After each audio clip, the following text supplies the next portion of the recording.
Oke, Assalamualaikum warahmatullahi wabarakatuh. Jumpa lagi dengan Bu Wenti.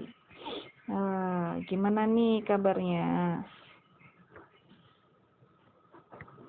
Anak-anak? Oh, nggak bisa. Kita akan melanjutkan materi berikutnya setelah jangka sorong.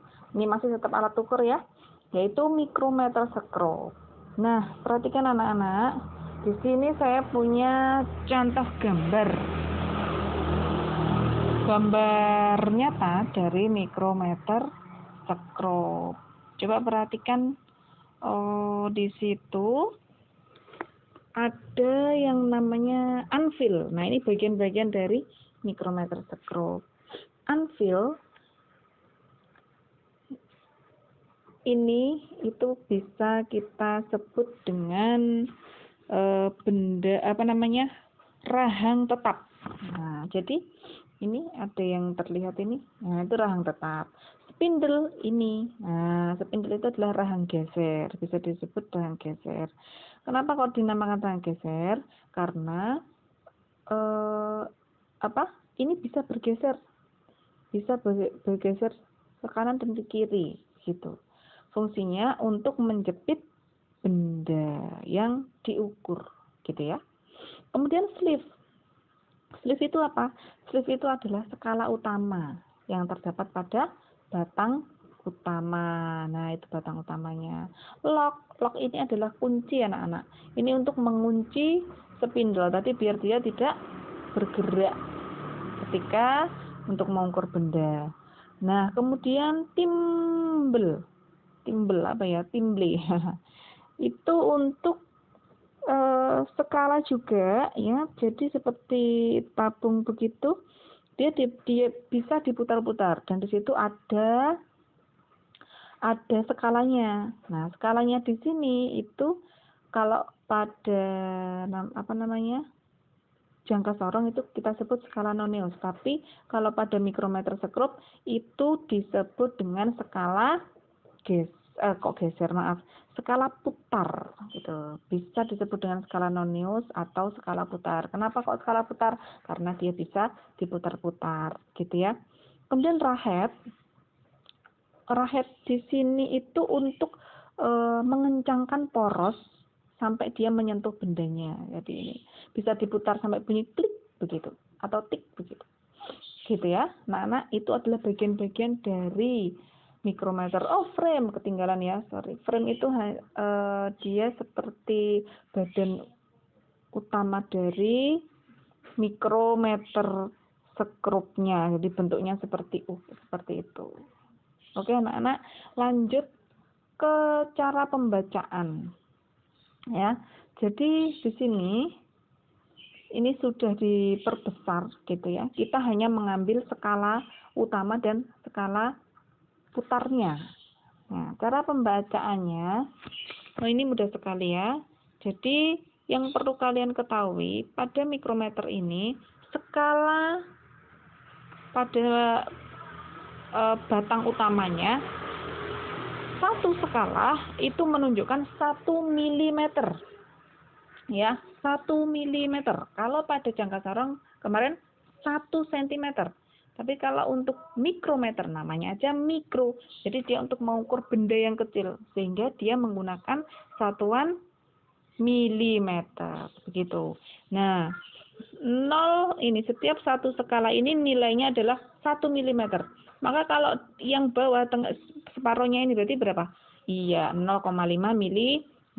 Paham ya? Jadi di sini 0,5 mm, ini 1 meter, 1 milimeter setengah, 2 milimeter, begitu dan seterusnya. Yang ini bacanya berapa? 5 milimeter. Paham ya sampai sini? Oke.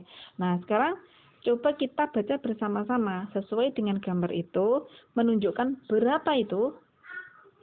Kalau yang ini gimana, Bu? Nah, jadi kalau pada skala putarnya di sini ada skala-skala 5, 10, 15 begitu. Nah, ini besarnya adalah 0,01 milimeter. Begitu ya. Jadi 5, 6, 7, 8, 9, 10, 11, 12, 13, 14, 15. Nah, ini bisa kita tuliskan skala utama. Skala utamanya 5, 6, 7, 8. 8 ini ada lebihnya setengah, berarti 8,5 milimeter.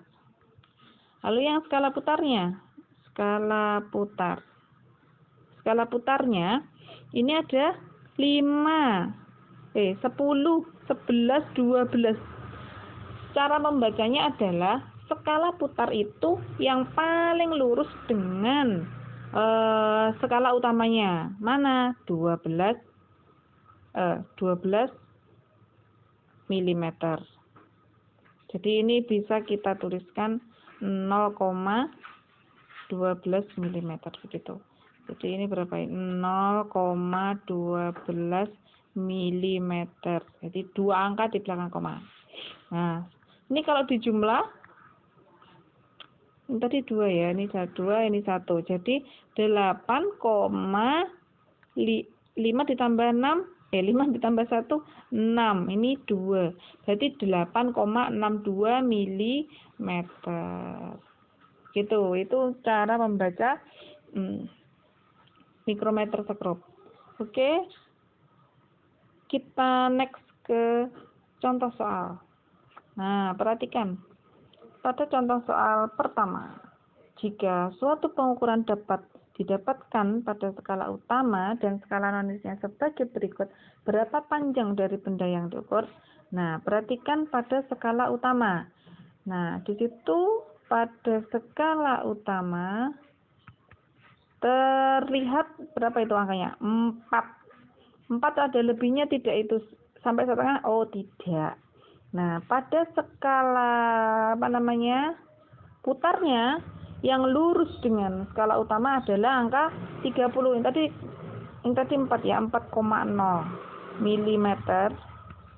Kemudian pada skala putarnya 0,30 milimeter. Berarti kalau dijumlah 4,30 milimeter. Gitu ya anak-anak. Oke. Kita next ke soal 2. Contoh soal 2.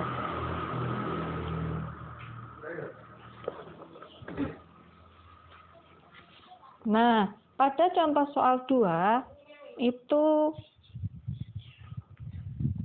terlihat di situ skalanya lebih diperjelas ya. 1, 1,5. Nah, kalian lihat di situ 1,5 bisa ya, kita tulis dulu skala utama sama dengan, kurang jelas ya, saya ganti ya. Oke. Jadi skala utamanya menunjukkan 1,5 milimeter. Perhatikan yang skala putarnya itu menunjukkan yang paling lurus adalah 30. Jadi skala putarnya 0,30 milimeter. Sehingga kalau dijumlahkan 1,80 milimeter. Nah, seperti ini. Paham kan? Kita next ke contoh soal 3. Nah, pada contoh soal 3, pada soal 3 ini, itu di situ yang terlihat adalah berapa? Skala utamanya, tulis dulu, 4 milimeter ya, 4,0. Nah, kemudian yang paling lurus berapa? 30. Berarti skala putarnya di situ 0,30 milimeter. Kalau dijumlah 4,30 milimeter. meter. Paham kan? Ya, yang ketiganya agak bundel. Oke. Lanjut ke contoh soal 4. Nah, kalau begitu perhatikan skala utama sama dengan berapa? 2, iya, yang mendekati dengan skala putar 2,5 milimeter. Nah, begitu. Kemudian yang skala putarnya itu adalah yang paling lurus. Wah, ini jelas sekali ya. 0,25 milimeter. Kalau dijumlahkan berapa? 2,75 milimeter. Paham sampai sini? Oke, semoga kalian paham semua. Kalau kurang paham bisa ditanyakan saya nanti. Next ke contoh soal 5, ada enggak ya? Oh iya, ini masih. Nah, perhatikan contoh soal 5. Mana itu? Gampang. Ayo kita tulis. Nah, utama sama dengan berapa? 6,5, ya kan? 6,5 milimeter. Kemudian skala nonisnya di sini berapa ini? 40, 41, 42, 43, 44. Jadi yang lurus adalah 44. Berarti 0,44 mm. Skala noniusnya atau putar ya. Biar kalian enggak lupa skala putar berapa itu? 0,44 mm. Kalau dijumlah 6,94 mm. Bukan meter itu ya. Ini milimeter nih. Kemepetan saya nulisnya. Saya tulis ulang. 6,94 milimeter. Ini 94, tulisannya kok jelek sekali. Oke. Nah, begitu anak-anak. Semoga kalian mengerti dan penjelasan saya bisa dipahami. Kalau kurang paham, boleh langsung cus ke WA group. Oke, kita akan next ke latihan soal mikrometer subgroup nanti. Untuk video selanjutnya kita akan next ke bab angka penting.